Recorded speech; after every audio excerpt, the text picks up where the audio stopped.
જો તમે પણ તમારા ઘરની સુખ શાંતિ અને સંતાન સુખની કમી, ધનની કમીથી પરેશાન છો, તમારું નસીબ સાથ નથી આપી રહ્યું, તો 26 ઓગસ્ટ સોમવાર જન્માષ્ટમીના દિવસે આ ચમત્કારી ઉપાય જરૂર કરજો.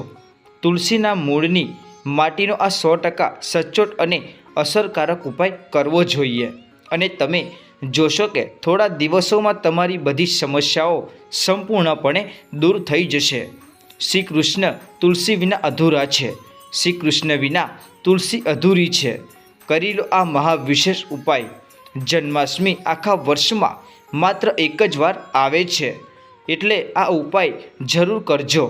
હજારો વર્ષ પછી 26 ઓગસ્ટ સોમવારના રોજ એક ખૂબ જ દુર્લભ અને દિવ્યાંગ સંયોગ બનવા જઈ રહ્યો છે, કારણ કે આ દિવસે જન્માષ્ટમીના પવિત્ર તહેવારની સાથે સાથે રાજયોગ, અમૃત સિદ્ધિ યોગ તેમજ ધનલક્ષ્મી જેવા અનેક યોગો રચાઈ રહ્યા છે અને આ દિવસે ભગવાન શ્રી કૃષ્ણ સૌથી વધુ પ્રસન્ન થવાના છે.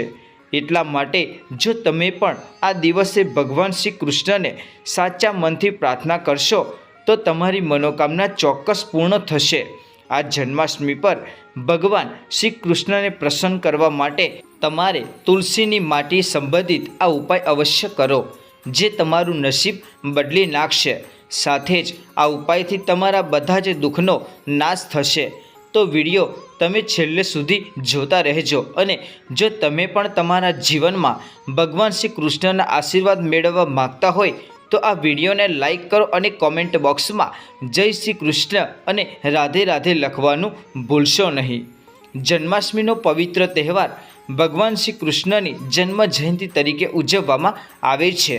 ભગવાન શ્રી કૃષ્ણનો જન્મ શ્રાવણ મહિનાના કૃષ્ણ પક્ષની 8મના દિવસે રોહિણી નક્ષત્રમાં થયો હતો અને તેમનો જન્મદિવસ આજે પણ ખૂબ જ ધામધૂમથી ઉજવવામાં આવે છે.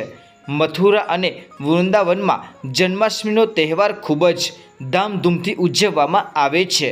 ખાસ કરીને મંદિરો અને ઘરોમાં લોકો બાલ ગોપાલના જન્મની ઉજવણીનું આયોજન કરે છે અને બાલ ગોપાલ માટે પાલખી પણ શણગારે છે. એવું માનવામાં આવે છે કે ભગવાન વિષ્ણુએ ધર્મની સ્થાપના માટે શ્રી કૃષ્ણ તરીકે જન્મ લીધો હતો. આ દિવસે વ્રત રાખવું અને શ્રી કૃષ્ણનું સ્મરણ કરવું ખૂબ જ ફળદાયી છે. સહસ્ત્ર શાસ્ત્રોમાં જન્માષ્ટમીના વ્રતને વ્રતનો રાજા કહેવામાં આવ્યો છે.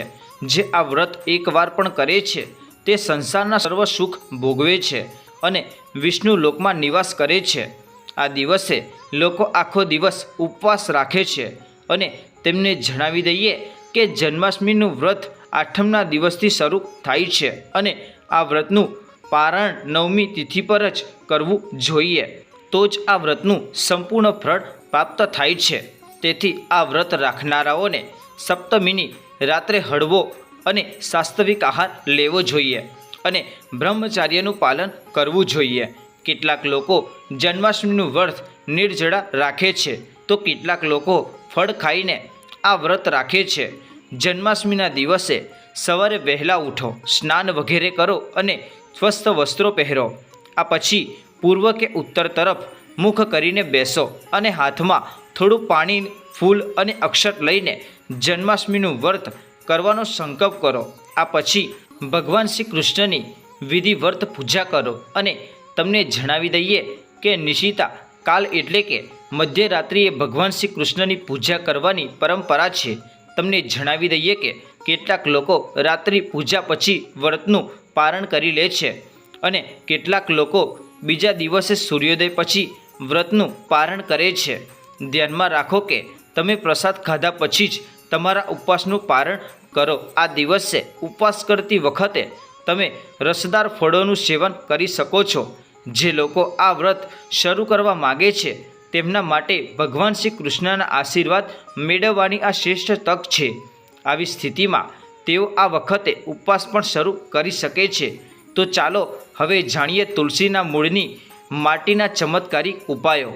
તુલસી માત્ર એક છોડ નથી, પરંતુ તુલસી એક દેવી પણ છે. સનાતન હિન્દુ ધર્મમાં તુલસી, ગાય અને પવિત્ર નદીને માતાનો દરજ્જો આપવામાં આવ્યો છે.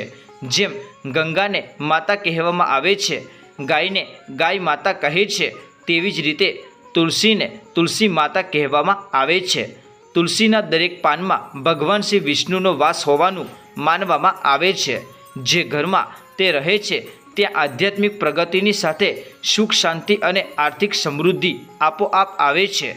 દરરોજ સવારે તુલસીના દર્શન કરવાથી તમે જોશો કે તમારો આખો દિવસ સારો જશે.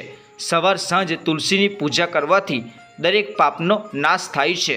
એવું માનવામાં આવે છે કે તુલસીના છોડની માટીમાં તમામ તીર્થસ્થાનોનો વાસ હોય છે. તુલસીના મૂળમાં માતા લક્ષ્મીનો વાસ માનવામાં આવે છે. તેના દરેક ભાગમાં ભગવાન શ્રી કૃષ્ણનો વાસ માનવામાં આવે છે. મંજરીમાં બજરંગ બલીનો એક ભાગ માનવામાં આવે છે. શ્રી કૃષ્ણ ભગવાન, શ્રી રામ અને હનુમાનજી મહારાજને તુલસીના પાન વિના ભોગ ચઢાવવામાં આવતો નથી અને તુલસી ન હોય તેવા કોઈ પણ ભોગને સ્વીકારતા નથી. વાસ્તુશાસ્ત્રમાં કહેવાયું છે કે જે ઘરમાં તુલસીનો છોડ લગાવવામાં આવે છે ત્યાં ક્યારેક કોઈ પણ પ્રકારની બીમારીઓ આવતી નથી અને જો તેને યોગ્ય દિશામાં રાખવામાં આવે અને દરરોજ તેની પૂજા કરવામાં આવે તો તે ઘરમાં વાસ્તુ દોષ ઉત્પન્ન થતા નથી. અને એવું પણ માનવામાં આવે છે કે ઘરમાં કોઈ મોટી દુર્ઘટના થાય છે તે પહેલાં તુલસીનો છોડ તે દુર્ભાગ્યને પોતાના પર લઈ લે છે અને તમને માતાની જેમ રક્ષણ આપે છે. તેથી આપણે આપણા ઘરમાં તુલસીનો છોડ જરૂર લગાવવો જોઈએ. દરેક હિન્દુ ઘરના આંગણામાં તુલસી ચોક્કસપણે હાજર હોય છે. તમે તેને દરરોજ જોતા હશો, પરંતુ અમે ચોક્કસ કહીએ છીએ કે તુલસીના આ ફાયદાઓ વિશે તમે ભાગ્યે જ જાણતા હશો. આજના વિડીયોમાં અમે તમને એવા અત્યંત અસરકારી ઉપાયો જણાવવા જઈ રહ્યા છીએ જે તમે ભાગ્યે જ કોઈ પાસેથી સાંભળ્યા હશે અને તુલસીના આ ઉપાયો કરવાથી તમારું ભાગ્ય બદલાઈ જશે. તમારી દરેક સમસ્યાનું નિવારણ તુલસી દ્વારા થઈ શકે છે. પછી તે પૈસાની અછત હોય, ખરાબ નજર હોય, લગ્નમાં અવરોધ હોય, ગ્રહ દોષ હોય, કોઈ પણ રોગ હોય, તુલસીની દરેક સમસ્યાની દવા છે. એવું માનવામાં આવે છે કે જો કોઈ વ્યક્તિ સતત 1 મહિના સુધી બજરંગ બલીને તુલસીના પાન, લાડુ અથવા કોઈ પણ મીઠાઈ અર્પિત કરે છે તો તેની બધી જ મનોકામના ચોક્કસપણે પૂર્ણ થાય છે. તુલસીના પાનનું સેવન કરવાથી ચાલી રહેલી સમસ્યાઓ તરત દૂર થઈ જાય છે. ઘણા લોકો દેવાના બોજથી પરેશાન થઈ જાય છે. ઘણા લોકોને તેમના બાળકોના લગ્ન કરાવવામાં મુશ્કેલીનો સામનો કરવો પડે છે તો તે તુલસીની મંજરી ઉતારી લેવાથી તેમના જીવનમાં ચાલી રહેલી તમામ સમસ્યાઓ તરત જ દૂર થઈ જાય છે. જે વ્યક્તિના જીવનમાં સમસ્યાઓ હોય તેને જ મંજરી ઉતારવાનું કહેવું જોઈએ. તુલસીના છોડમાં અનેક ચમત્કારી ગુણો જોવા મળે છે. જો તમે તેના મૂળની થોડીક માટી, તુલસીના સૂકા પાંદડા અને થોડી મંજરીને નહાવાના પાણીમાં ઉમેરી સ્નાન કરો છો તો તમારા જીવનના તમામ દોષો દૂર થઈ જશે. આવા દોષરહિત લોકો જીવનમાં આગળ વધે છે. જો તમે જીવનમાં આગળ વધવા કોઈ સમસ્યાઓનો સામનો કરી રહ્યા છો તો તમારે નહાવાના પાણીમાં તુલસીના મૂળની માટી નાખવી ખૂબ જ અસરકારક છે. જો તમે નહાવાના પાણીમાં આ માટી નાખીને સ્નાન કરો તો પણ તમારા જીવનમાંથી ઘણી બધી ખામીઓ દૂર થઈ જશે. તમારા જીવનમાં સુખ સમૃદ્ધિ આવશે. કોઈ તાકાત તમને આગળ વધતા રોકી શકશે નહીં. તુલસીના મૂળમાંથી બનેલી માટીનું તિલક લગાવવાથી તમને દરેક ક્ષેત્રમાં સફળતા મળવા લાગે છે. તેનાથી તમારી સંમોહન શક્તિ વધે છે. લોકો તમારાથી આકર્ષિત અને પ્રભાવિત થાય છે. આવું તિલક લગાવવાથી તમારું દુર્ભાગ્ય સૌભાગ્યમાં બદલાઈ જશે. આપણે દરરોજ તુલસીના પાન ખાવા જોઈએ. તેને જીવનભર શરદી, ખાંસી, ફૂલ, તાવ જેવી બીમારીઓ થતી નથી. જે લોકોને શરદી, તાવ આવે છે, હવામાન બદલતાની સાથે જ તેમનું સ્વાસ્થ્ય બગડવા લાગે છે. આવા લોકોને બીજી કોઈ સારવાર લેવાની જરૂર નથી. જો તમે પણ તમારી રોગપ્રતિકારક શક્તિ વધારવા માંગો છો તો દરરોજ તુલસીના પાન ખાવાનું શરૂ કરો. ધ્યાન રાખો કે રવિવારે તુલસીના પાન ક્યારેય તોડવામાં આવતા નથી. તેથી જ એક દિવસ પહેલાં શનિવારે 2 પાન તોડી લો, જેથી તમારે રવિવારે પાન તોડવા ન પડે. આવી જ રીતે અમાસ, પૂનમ અને એકાદશી પર તુલસીના પાન તોડવામાં આવતા નથી અને જે વ્યક્તિ સ્નાન કર્યા વિના તુલસીની પૂજા કરે છે તે ગુનેગાર છે. તેના દ્વારા કરવામાં આવેલી પૂજા વ્યર્થ બની જાય છે. આવો તમને આનો વધુ એક ચમત્કારી ફાયદો જણાવીએ. જો તમે 6 મહિના સુધી તુલસીના પાન નિર્ધારિત સંખ્યામાં ખાઓ છો, નિશ્ચિત સંખ્યા એટલે કે જો તમે 4ની સંખ્યામાં ખાતા હોય તો તમારે દરરોજ ફક્ત 4 જ પાન ખાવાના છે અને જો તમે 5ની સંખ્યામાં ખાતા હોય તો તમારે દરરોજ માત્ર 5ની સંખ્યામાં જ ખાવાના છે અને દિવસમાં એકવાર સવારે સ્નાન કર્યા પછી, ભગવાનની પૂજા કર્યા પછી અને સમગ્ર સમયગાળા દરમિયાન તમારે બ્રહ્મચાર્યનું પાલન કરવું પડશે. તમને પ્રતિષ્ઠા, કીર્તિ અને લધિમા સહિત 8 પ્રકારની સમૃદ્ધિઓ પ્રાપ્ત થશે. આપણે પૌરાણિક કથાઓમાં સાંભળ્યું છે કે હનુમાનજી મહારાજ હવામાં ઉડીને ગમે ત્યાં જઈ શકતા હતા. તેમણે પોતાના હાથમાં દ્રોણાગિરી પર્વત ઉપાડ્યો અને આ બધું જ તેની પાસે રહેલી 8 સિદ્ધિઓના કારણે જ શક્ય બન્યું હતું. આ સિદ્ધિઓના સહારે કોઈ પણ અશક્ય કાર્યને શક્ય બનાવી શકાય છે. દુનિયામાં એવા ઘણા આત્માઓ છે જેમની પાસે અનેક પ્રકારની સિદ્ધિઓ છે. તેથી જો તમે નિર્ધારિત સંખ્યામાં 6 મહિના સુધી તુલસીના પાન ખાશો તો તમે આ 8 સિદ્ધિઓ પ્રાપ્ત થશે, જેના દ્વારા વ્યક્તિ અવશ્ય કાર્યને શક્ય બનાવી શકે છે. જરા કલ્પના કરો કે આવા વિશિષ્ટ પ્રયોગ દ્વારા તમે તમારું જીવન કેવી રીતે બદલી શકો છો. અમે આ એટલા માટે જ કહી રહ્યા છીએ જેથી તમારું જીવન ખૂબ જ સુખી બને. તો તુલસીના પાન ખાવાનું શરૂ કરો. આ શરીરને રોગોથી મુક્ત રાખે છે. જે લોકો રોગોથી મુક્ત રહેવા માગે છે તેઓએ દરરોજ તુલસીના પાનનું નિયમિત સેવન કરવું જોઈએ. ચાલો હવે જાણીએ તુલસીના કેટલાક વિશેષ ફાયદાઓ. જે લોકો અવરોધો, નકારાત્મક શક્તિઓ વગેરે પ્રભાવિત છે. જો તમે ઈચ્છો છો કે નકારાત્મક શક્તિઓ તમારા ઘરેથી દૂર થઈ જાય તો તમારે તુલસીના છોડનું સૂકું મૂળ લેવું પડશે.